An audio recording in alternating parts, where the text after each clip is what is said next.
Eu acho que precisa mudar, olha, até principalmente neste aspecto estávamos a falar e ainda a pergunta que fizeste há pouco em relação à questão da dificuldade de ter apoios da Câmara Municipal.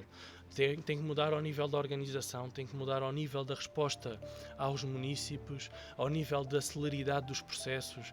Por exemplo, tu metes um processo na Câmara para reabilitar uma casa, para construir uma casa de raiz, esses processos têm que cumprir a lei, ou seja, tem que haver respostas em tempo útil, não se pode continuar a assistir a 1 ano, 2 anos, 3 anos para licenciar um projeto como acontece, porque isso faz com que as pessoas se afastem, faz com que as pessoas depois não queiram investir em Évora, não queiram viver em Évora, porque aquilo também que nós temos ouvido das pessoas que têm contactado com a Câmara Municipal, principalmente na área da habitação, é que a Câmara Municipal tem muito pouca sensibilidade para lidar com o privado.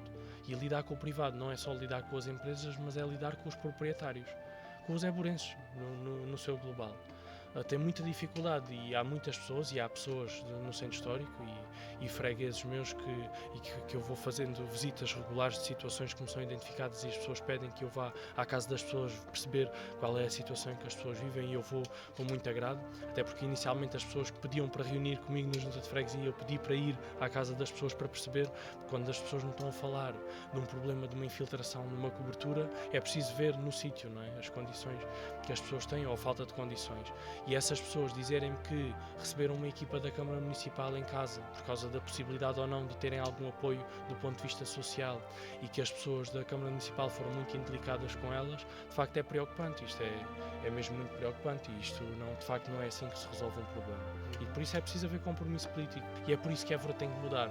Tem que mudar na gestão urbana, porque nós vemos a cidade suja, vemos a cidade completamente desqualificada. Agora, com o aparecimento da primavera, vemos a cidade cheia de ervas e vemos uma Câmara Municipal sem conseguir dar resposta a estas questões do dia-a-dia. Estamos a falar na cidade toda ou estamos a falar só dentro da freguesia? Estamos a falar da cidade toda. Estamos a falar, então, este caso da limpeza urbana e das ervas, então, nos bairros, à volta do centro histórico, é muito Sim, visível. Mas essas freguesias também têm essa responsabilidade, ou é inteiramente da Câmara? A responsabilidade da limpeza urbana é da Câmara. Ou seja, a limpeza urbana, a questão de desmatamento, a deservagem, ou seja, arrancar as ervas, cortar as ervas, e isso tudo é responsabilidade da Câmara. As freguesias não têm essa responsabilidade. A direção da Câmara não tem um comprometimento com o público como deve ser. Agora essa palavra foi difícil. Sim, mas não, eu acho que não, de facto não tem, e eu acho que tem que mudar, de facto tem que mudar. E por isso é que nós apresentámos um projeto que, nesse aspecto, é muito distinto daquele projeto que está neste momento. A direção não está comprometida com o público só agora ou desde sempre? Eu sinceramente acho desde sempre. Apesar de haver alguma leitura de algumas pessoas que no primeiro mandato do atual Presidente havia alguma intenção de trabalho, nós aquilo que vemos é que já passaram 10 anos desde que este Presidente da Câmara foi eleito, e nestes 10 anos nós não vemos a cidade a melhorar. Não mudou nada. Não mudou tem mudado para pior, por isso é a mudança que não nos interessa. Interessa-nos uma mudança para melhor. Quais são as coisas que pioraram nesse...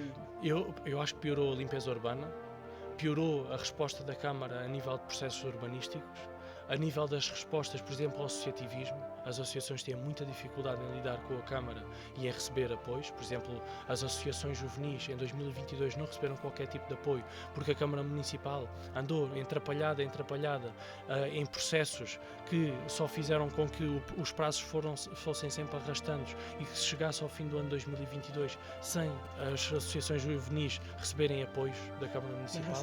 Recebe-se uma verba para isto? O Estado disponibiliza uma verba para as câmaras todas, então eu sei. E depois está em orçamento da Câmara Municipal, mas a verba não foi paga. E nenhuma associação recebe apoio?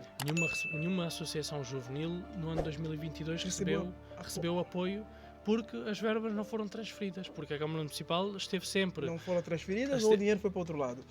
É assim, daquela rúbrica, teoricamente, não foram transferidas. Agora, se ele foi para o outro lado, isso já diz respeito à gestão interna da Câmara.